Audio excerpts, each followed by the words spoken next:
Salut les devins, c'est Saikyo. Aujourd'hui, ça chauffe vraiment au niveau du retour de l'anime Bleach, au sujet d'un gros projet par rapport à Bleach qui va arriver. Et le meilleur dans tout ça, c'est qu'aujourd'hui, c'est devenu officiel. Le 23 janvier, c'est-à-dire il y a environ 5 jours en arrière, je vous ai proposé cette vidéo que vous voyez là. Le retour de l'anime Bleach est-il imminent /2020. Je vous faisais part de la révélation que s'est permis de faire Yonkou Production. Je vous parlais un petit peu des quelques infos sans trop en révéler que j'ai pu aussi avoir depuis quelques temps. Je vous avais fait part du fait que pas mal de monde aussi en savait sur le sujet depuis quelques mois, mais il y avait comme un commun accord tacite qui faisait qu'on n'en parlait pas. Il a fallu que Yonkou déballe ça, mais bon, voilà, les choses pour le moment se passent malgré tout plutôt bien, même si les leaks me font toujours peur par rapport à certains cas qu'on en a pu connaître maintenant par le passé, de report, d'annulation de séries. Il vaut mieux garder la bouche cousue en effet, mais aujourd'hui, tout va bien parce que l'on a de l'officiel qui vient de nous être proposé. Nous avons deux choses qui viennent de nous être proposées. La première, c'est que les équipes de la Anime Japan 2020, qui est une convention qui aura lieu en mars 2020, une convention, vraiment je vous la fais en bref et je vulgarise énormément, que vous pouvez un petit peu comparer à la Jump Festa, sauf que la Jump Festa c'est lié aux licences Jump et donc aux licences Shueisha, et la Anime Japan est ouverte à beaucoup plus de licences, ce n'est pas chapeauté uniquement par une seule main d'une seule maison d'édition. Vous pouvez alors y retrouver pas mal de projets encore plus divers et variés qu'à la Jump Festa, c'est surtout ça que vous devez comprendre. Après, en termes d'ampleur et d'impact, c'est quasiment similaire. Certains vous diront que la Jump Festa est plus importante, d'autres vous diront que l'Anime Japan, c'est peut-être mon avis, est un petit peu plus importante, un petit peu plus d'impact, parce qu'il y a beaucoup plus de réunions entre professionnels dont on n'entend pas parler qui se font à l'Anime Japan plutôt qu'à la Jump Festa, qui est plus dans l'accueil et le festif pour les enfants, pour le public, etc. Même si des annonces y ont lieu et peuvent y avoir lieu.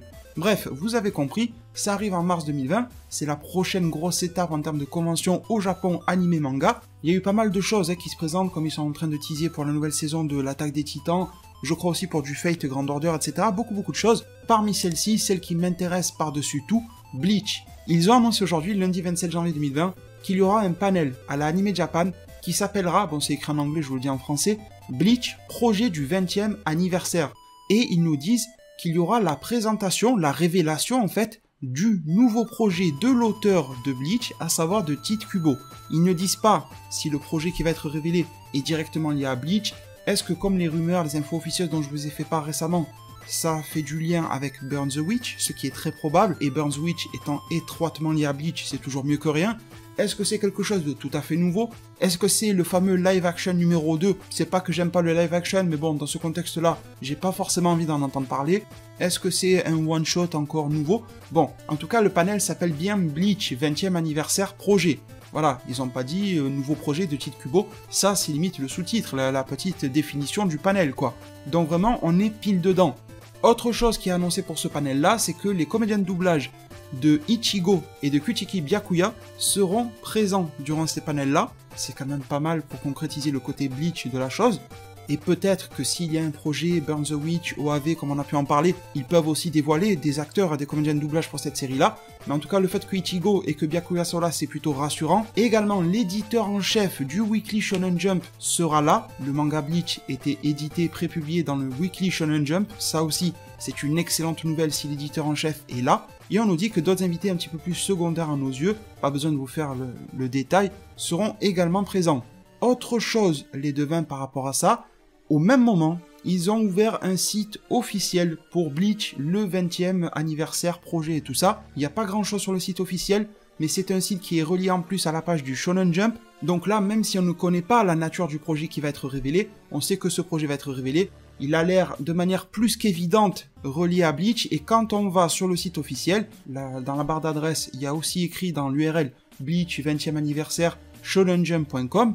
Sur le site, il y a juste une petite animation, je sais pas si c'est un gif ou quoi, vous voyez très clairement qu'il y a écrit Bleach, et ensuite en orange qui rappelle forcément Ichigo, il y a écrit Face Again. D'ailleurs, je trouve que la manière dont le Bleach est écrit en sombre et le Face Again est écrit en orange, ça fait penser un petit peu à la tenue de Shinigami, avec cette petite touche orangée des cheveux que peuvent avoir Ichigo, ou bien ceux de Kazui Kurosaki, le fils de Ichigo. Voilà, c'est un petit peu dans la même trempe vu qu'il a quasiment la même couleur de cheveux de mémoire, donc ça fait un petit peu ce contraste-là, c'est très intéressant. Et en bas, on voit le petit copyright Tite Kubo Shueisha, qui est la maison d'édition et l'auteur original, avec cette petite animation sur le Bleach, où on le voit un petit peu disparaître, se téléporter d'une certaine manière, Et j'espérais monter le son et entendre un petit bruitage à ce moment-là pour voir si c'est un bruitage à la Bleach. Il n'y a aucun son sur le site officiel. Je m'y connais pas énormément, donc faites-vous plaisir. Mais j'ai été inspecter un tout petit peu le code source de la page. Et dedans, je n'y ai rien vu de spécial dans le code source. N'hésitez pas à vous y faire plaisir si vous êtes plus connaisseur. Mais en tout cas, la manière dont ce logo disparaît me rappelle forcément énormément Bleach, au niveau du Shunpo, du Sonido, au niveau de tout ce qui est un petit peu ambiance Garganta et ce genre de choses. Voilà, il y a vraiment toute une ambiance bleachesque qui est posée. Ça serait vraiment dommage de rater le coche. Je pense que là, grand minima, vu la communication qui est mise en place, et là, avant qu'il y ait des amalgames, je préfère faire la séparation dans ma vidéo. Ce que vous venez d'entendre, c'était la partie d'information officielle. Ce qui suit là, à partir de maintenant, c'est mon avis, d'accord? C'est pas les informations, c'est mon avis. Je pense vraiment que vu toute la communication qu'on vient de recevoir, accompagnée de toutes les rumeurs qu'on a pu entendre, franchement, un retour en OAV de Burn the Witch, le spin-off officiel de Bleach, c'est le grand minimum, en fait, c'est ce que je pense. C'est vraiment le grand minimum. Après, on peut avoir une combinaison aussi, hein, vraiment. On peut avoir plusieurs projets, même s'ils ont dit qu'un seul projet va être révélé, parce que là, on a quand même le Jump et la Shueisha qui ont l'air très inclus, donc ça me fait penser qu'il va y avoir un projet de type manga dans le Weekly Shonen Jump, mais en même temps, les précédentes rumeurs et autres informations parlent d'une adaptation en animé de Burn the Witch, donc vous voyez que l'auteur Tite Kubo a l'air d'être préoccupé sur pas mal de front, en fait, vous voyez, il a l'air d'être un petit peu sur le côté du manga, sur le côté de l'animé, bien évidemment, c'est pas lui qui gère l'animation en soi. Reste également, là, on a vu que c'est Aniplex qui détient les droits actuellement, ce qui correspond d'ailleurs au... Je vous avais dit que j'ai eu des petites informations préalables depuis il y a quelques mois, ça correspond totalement. Reste maintenant à dévoiler si Anime Ilia, par qui il serait réalisé, ça c'est un sujet un petit peu plus épineux, même si là aussi j'ai pu entendre quelques bruits de couloir à droite et à gauche. Donc tout ça est extrêmement intéressant, les demain c'est vraiment la première fois depuis 7 ou 8 ans que l'on a réellement quelque chose de concret à se mettre sous la dent par rapport à Bleach, de l'officiel qui nous est promis. Là on ne peut pas faire mieux que ça, on ne peut pas faire plus clair. N'hésitez pas à me dire au-delà de la hype en zone commentaire ce que vous attendez, quelle est votre analyse à la vue des éléments, à la vue des indices qui nous sont proposés, la combinaison de cette annonce par rapport à la fameuse Anime Japan, par rapport à ce qui nous est proposé, c'est maigre, hein, mais ce qui nous est proposé sur le site officiel. À voir, dites-moi ce que vous en pensez, je suis extrêmement curieux de venir vous lire dans la zone commentaire de cette vidéo là. Merci vraiment du fond du cœur si la news vous a plu, si ça vous réconforte un petit peu en tant que fan de Bleach, de mettre un pouce bleu à cette vidéo là, en tout cas c'est quelque chose qui m'aiderait énormément concernant ma progression sur YouTube, c'est quelque chose de vraiment super intéressant et de super important pour le référencement de cette vidéo là. Merci vraiment pour tout. Prenez tous extrêmement bien soin de votre futur, pensez à vous abonner, activez la cloche des notifications pour qu'on puisse se retrouver sur de prochaines bonnes nouvelles de ce type là, et à plus pour de prochains arts divinatoires.